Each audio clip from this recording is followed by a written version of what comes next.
계속해서 아사비의 시편입니다. 오늘 시편의 기자는 환난 날에 위로받기를 거절하고 하나님께 부르짖습니다. 심령이 상한 그는 하나님께 괴로움을 호소하며 자신이 밤에 부른 노래를 기억합니다. 그는 주님이 자신을 영원히 버리시고 은혜를 베풀지 않으시며 인자와 약속을 영구히 피하셨을까 봐 염려하면서 기도합니다.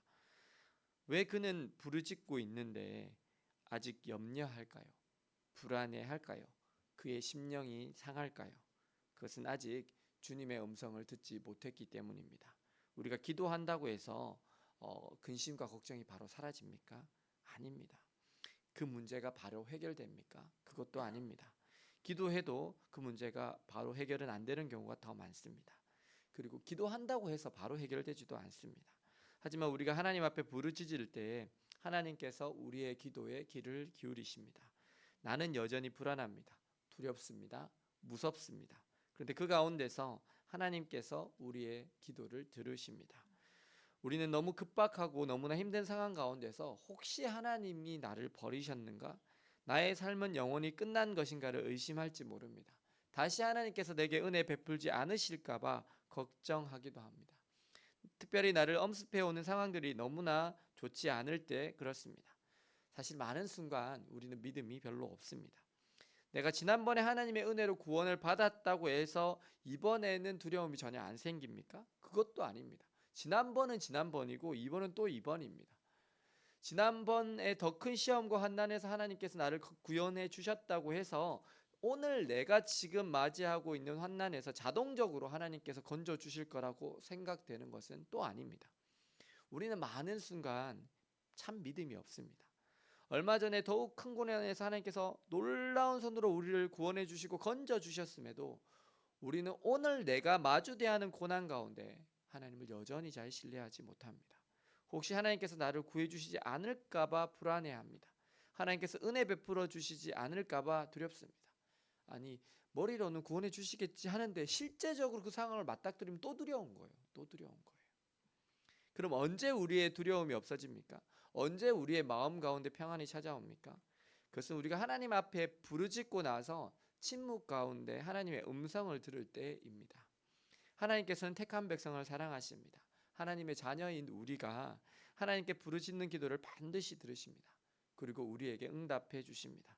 때로는 말씀을 통해서 우리에게 말씀하여 주십니다. 사무엘상에 나오는 한나가 아기를 낳지 못해서 분인나가 격동하자 괴로운 마음을 가지고 와서 하나님 앞에 막 부르짖습니다. 그리고 나서 하나님의 응답을 듣습니다. 엘리의 입술을 통해서 듣습니다. 사무엘상 1장 17절에 엘리가 대답하여 이르되 평안히 가라. 이스라엘의 하나님이 내가 기도하여 구한 것을 허락하시기를 원하노라 하는 말씀을 듣습니다. 그 응답을 듣고 나서 한나가 어떻게 하죠? 이르되 당신의 여종이 당신께 은혜 입기를 원하나이다 하고 가서 먹고 얼굴에 다시는 근심빛이 없더라. 하나님은 우리가 부르짖어 간구할 때 하나님께서 세우신 사람들의 입술을 통해서 우리에게 때로는 응답해 주십니다. 그런 하나님의 음성을 듣는 순간 우리의 마음의 두려움이 떠나갑니다. 근심과 염려가 떠나갑니다. 한나도 엘리의 그 말을 듣고 나서 가서 얼굴에 다시는 근심빛이 없습니다. 믿는 사람이나 믿지 않는 사람이나 위기와 고난이 찾아오면 처음에는 별반 차이가 없습니다. 똑같이 불안해하고 조급해하고 걱정하고 염려합니다. 그러나 그들의 차이는 그 뒤부터 일어납니다. 믿는 사람은 기도합니다. 하나님께 부르짖습니다. 그리고 하나님의 뜻이 어디에 있는지를 찾습니다. 하나님이 나에게 어떻게 응답하실지를 기대합니다. 하지만 믿지 않는 사람들은 낙심합니다. 더 불안합니다. 그리고 그 불안을 잊으려고 술을 마십니다. 술이 떡이 됩니다. 그리고 집에 오지만 해결책이 없습니다. 술 먹고 우는 거예요. 술 먹으면 더 비참해지거든요. 그러다가 심하면 한강에 갑니다. 한강에요. 술김에 한강에 뛰어내리다가 새벽에 잡히는 사람들이 꽤 있어요. 꽤 있어요. 그 대교 중간에서.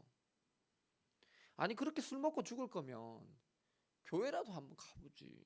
죽을 힘으로 살아보지. 저는 너무 안타까워요. 술 먹고 낙심해가지고 맨날 자기 신세 타령만 하다가 술만 드시다가 그냥 생을 끊어버리는 분들이 꽤 있어요. 꽤 있어요. 참 불쌍한 사람이에요. 술주자 주님이 아니라 진짜 주님이신 예수님께로 오면 되지. 근데 오지 않는 거예요.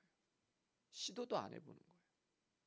사랑하는 여러분, 우리의 마음이 무너질 때, 불안되고 근심되고 잠도 안 오고 아무것도 할 수 없을 때 우리가 해야 할 것은 하나님께로 나오는 것입니다.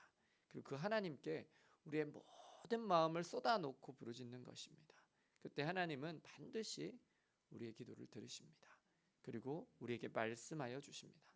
아직 문제는 해결되지 않았어도, 전혀 그 내 삶에 변화는 없어도 고난과 고통 가운데 하나님의 음성을 들을 때 우리의 마음에 평강이 찾아옵니다.